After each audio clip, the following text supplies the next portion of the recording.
আজকের সময়ে ফ্যাশন শুধুমাত্র বাহ্যিক সৌন্দর্য নয়, বরং এটি একটি প্রবণতা হয়ে উঠেছে যা যুব সমাজের মধ্যে লজ্জাহীনতা এবং পাপ বাড়িয়ে দিচ্ছে।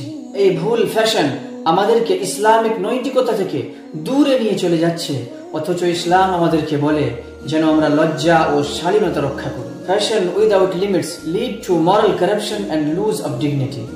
সীমাহীন ফ্যাশন নৈতিক অবক্ষয় এবং সম্মানের ক্ষতি ঘটায়। আমাদের উচিত আমাদের পোশাক এবং আচরণে সুশৃঙ্খলতা বজায় রাখা, যাতে আমরা আল্লাহর আদেশ মেনে চলি এবং অন্যদের জন্য উদাহরণ স্থাপন করি। পর্দাকে শুধুমাত্র একটি রীতিনীতি নয়, বরং ইসলামের প্রতীক হিসেবে দেখা উচিত। আল্লাহ রাব্বুল আলামিন বলেন, ইয়া বনি আদম قد أنزلنا عليكم لباسا يواري سوآتكم وريشا।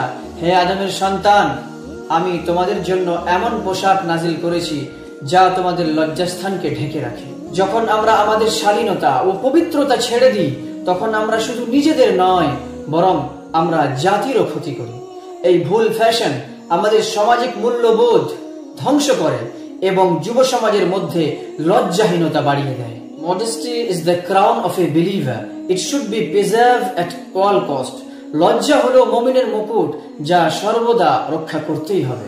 আসুন আমরা এই দুর্নীতির বিরুদ্ধে আওয়াজ তুলি এবং আমাদের যুব সমাজকে সঠিক পথে ফিরিয়ে আনি, যেন তারা সম্মানিত হয়ে ধার্মিকভাবে জীবনযাপন করতে পারে।